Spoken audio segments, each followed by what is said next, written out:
proposer maintenant d'accueillir à mes côtés Monsieur le chef de gouvernement, Monsieur Aziz Zakhnouch, pour que nous concluions nos travaux. Monsieur le chef de gouvernement, vous êtes le bienvenu.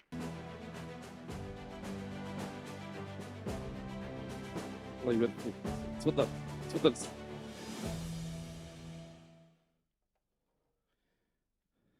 اها يلا سيدي شكرا شكرا. D'abord, je voudrais remercier le chef de gouvernement de sa présence tout au long de la matinée.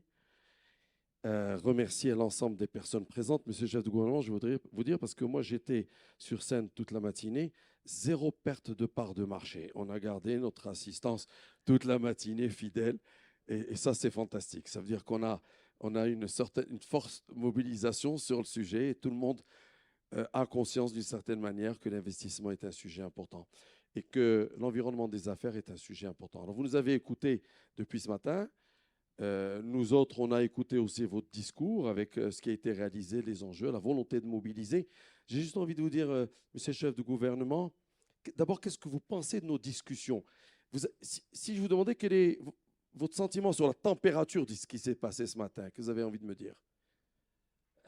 Écoutez, d'abord, je voudrais profiter de l'occasion pour remercier l'Agence de conservation foncière pour nous accueillir aujourd'hui, pour cette belle installation de cette administration moderne que nous voulons projeter pour l'avenir. Je voudrais remercier également la présence des ministres et des présidents de la CGM, le Wali Bank Maghreb et tous nos amis présents ici avec nous. C'est une matinée très riche, très intéressante. Nous sommes là pour écouter.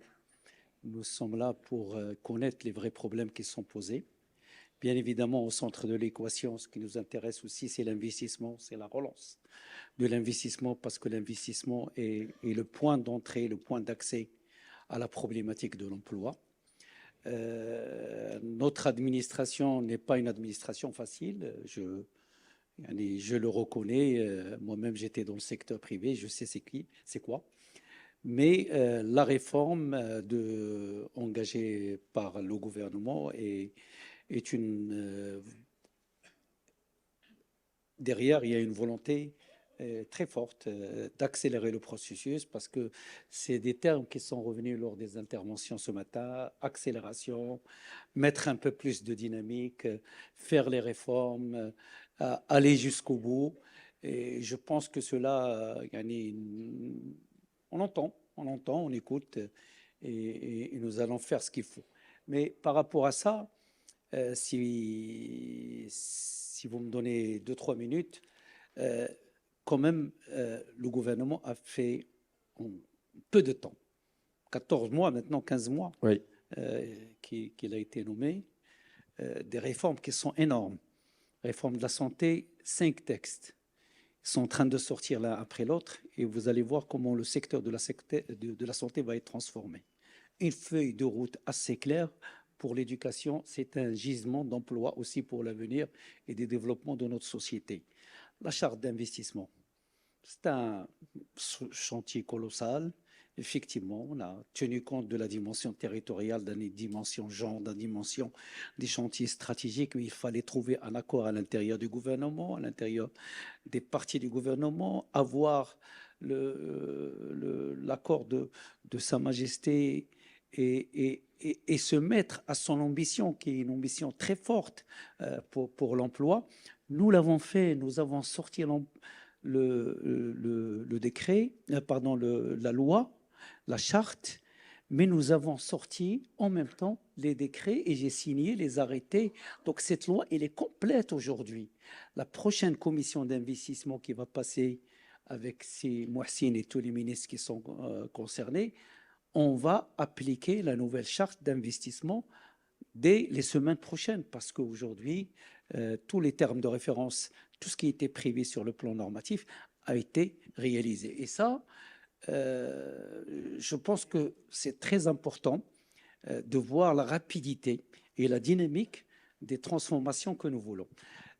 Nous avons beaucoup de chantiers à l'avenir. Madame la ministre a parlé de la digitalisation, de la stratégie de la digitalisation qui est presque aujourd'hui prête, et nous allons pouvoir la lancer. Il est linké, bien sûr, à la réforme aussi de l'administration, mais aussi au business de la digitalisation qui représente un potentiel important. Nous avons travaillé avec les ministres concernés, Madame la ministre de l'Énergie, sur pour être au rendez-vous par rapport à tous ces projets que nous voyons qui concernent l'hydrogène, pour avoir une offre Maroc hydrogène. Ça va sortir dans les semaines et le mois à venir. On va avoir une vision assez claire. Donc, ce sont des chantiers qui sont importants, énormes. La réforme de l'administration par la digitalisation est un processus très important, profond, et on a consacré énormément de réunions pour essayer de chercher, en fait, les gens qui sont dans l'entreprise ici, dans votre jargon, vous chassez les coûts dans votre entreprise tous les jours, et nous, on veut chasser les formalités administratives inutiles pour essayer de faciliter l'accès au service public du citoyen. Donc j'ai demandé au gouvernement, à chaque fois qu'on a un conseil de gouvernement, on essaye d'apporter des solutions importantes pour le citoyen. Et on fait une annonce par rapport à ce qu'on peut apporter aux citoyens.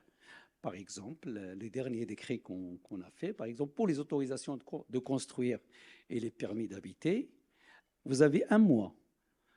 Silence vaut accord. Et ça, le décret l'a déjà traité. La problématique de l'opérabilité, de l'interopérabilité, nous sommes donnés d'ici juin pour essayer de boucler cette plateforme et commencer à travailler. Donc, c'est un objectif qui est précis parce que nous ne voulons pas de redondance, de demande de papier ou de continuer à être administratif pour avoir des papiers qui sont existants un peu partout dans les différents ministères. Donc, à travers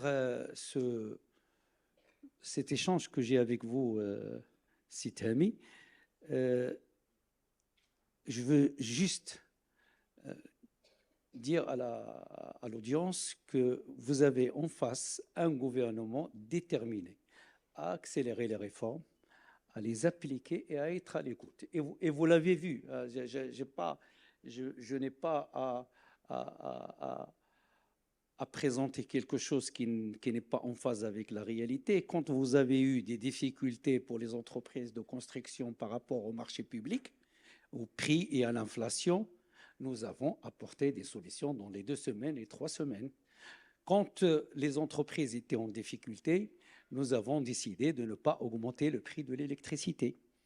Et à chaque fois qu'il y a des problèmes qui sont posés pour les entreprises, nous sommes là pour les accompagner.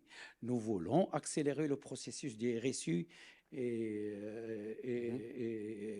au lieu de qui était prévu peut-être fin 2024, nous allons le terminer cette année. C'est un point important, c'est un virage pour vraiment bâtir les politiques sociales de notre pays sur une base qui est saine et un meilleur ciblage par rapport à ce que nous allons faire à l'avenir. Monsieur le chef de gouvernement, j'aurais 2 questions avant de conclure, si vous le voulez bien. La première, c'est nous sommes dans un environnement géopolitique international qui porte beaucoup d'incertitudes. Est-ce qu'on doit profiter, vous avez parlé d'accélération, est-ce qu'on doit profiter pour avoir plus de cohésion, se serrer les coudes chez nous et peut-être se dire, au lieu de subir ce qui se passe dans le monde, oui, en tous les cas, on est en train les fondamentaux sont là. Si Jouari, c'est Abdel Jouari, Loualid Bank al-Maghreb tout à l'heure, a expliqué la solidité de nos tissus économiques et le tissu bancaire. C'est très important pour accompagner le développement de nos entreprises et le développement de notre pays. L'État social, c'est une priorité de notre gouvernement. Hein. L'éducation, la santé, l'emploi, ce sont des priorités. Nous avons des projets qui sont importants sur lesquels nous avons pris du retard.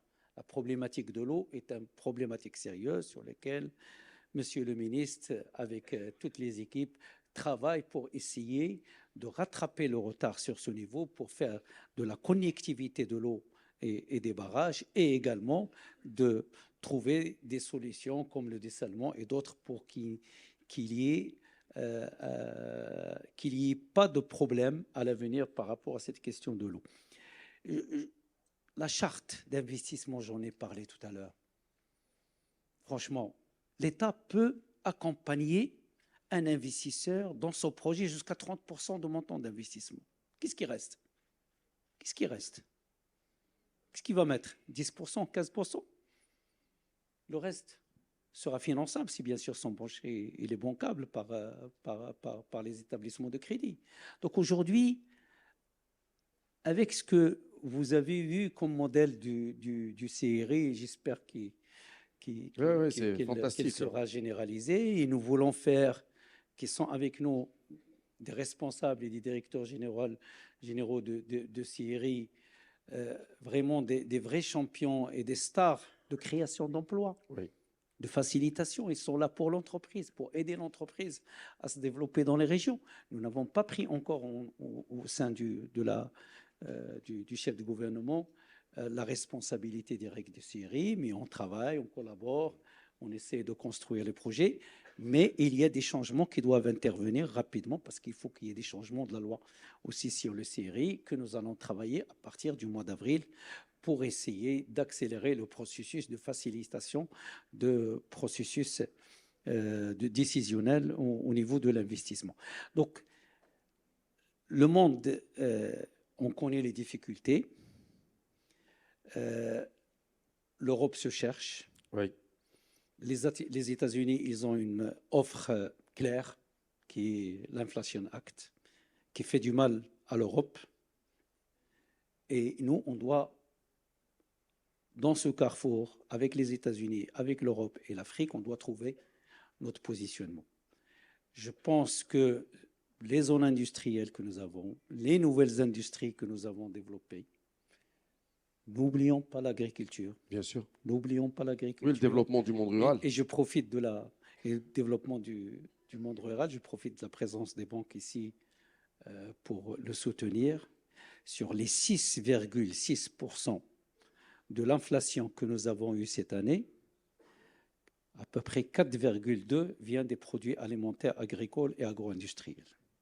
Si on n'investit pas, bien évidemment, et dans les 4,2, il y a 1,2 qui vient de l'agriculture et le reste, il vient de l'agro-industrie. Évidemment, on était dans 2 années de sécheresse difficile, pas beaucoup de matières premières, on peut comprendre, mais je pense que la machine de l'agriculture doit revenir à l'investissement parce que c'est l'équilibre juste des territoires à l'intérieur du pays. Donc, je pense que la stabilité de notre pays, la vision éclairée de Sa Majesté, tous ces projets de réforme qui ont été présentés ce matin, notre discussion maintenant, doivent donner une ambition encore plus forte aux hommes d'affaires et aux entrepreneurs pour qu'on profite de ce moment pour relancer l'investissement, pour aller encore plus vite dans le développement. J'ai une question complémentaire à ce qu'on vient de se dire, monsieur le chef du gouvernement. Et j'ai l'impression, vous me corrigez si je me trompe, hein, j'ai l'impression qu'il s'est opéré un changement dans votre gouvernement. Je vous le dis comme je le pense, comme ça. Pendant très longtemps, tout ce qui était fait pour l'investisseur était fait en mettant les tapis rouges pour les étrangers. Et là, j'ai l'impression qu'il y a un changement majeur. On ne différencie plus les investisseurs. On doit tenir aussi compte. Et j'ai le sentiment que vous mettez l'investisseur marocain aussi avec un tapis rouge. Moi, je pense que l'investisseur, qu'il soit étranger ou marocain, Ouais. doivent être traités de la même manière et de la même façon et doivent bénéficier des mêmes avantages. Nous avons besoin des IDE. Des deux, bien sûr. Mais aussi, il faut savoir qu'il y a un développement important des IDE marocains à l'étranger. Bien sûr. Les Marocains commencent à investir à l'étranger. Et donc, ce tissu marocain est important. Nous donnerons toutes les possibilités pour l'accompagner parce que nous avons besoin d'un tissu privé marocain capable de jouer un rôle important. Et on l'a vu sur plusieurs projets. y a beaucoup de projets où il y avait malheureusement beaucoup de partenaires annoncés, mais c'est lorsque les entreprises marocaines ont repris les choses que les choses ont beaucoup marché de manière beaucoup plus dynamique et plus vite. Cela ne veut pas dire que nous n'avons pas besoin d'opérateurs étrangers. Oui, bien sûr. On a besoin des investisseurs étrangers. Absolument. Quelle que soit l'origine, l'essentiel, c'est la création de l'emploi, c'est le développement, c'est l'accompagnement du territoire. Merci beaucoup. C'est une compétition internationale et on doit chercher, vous l'avez dit tout à l'heure, de positionnement. Je vais vous demander de conclure, monsieur le chef de gouvernement, notre rencontre.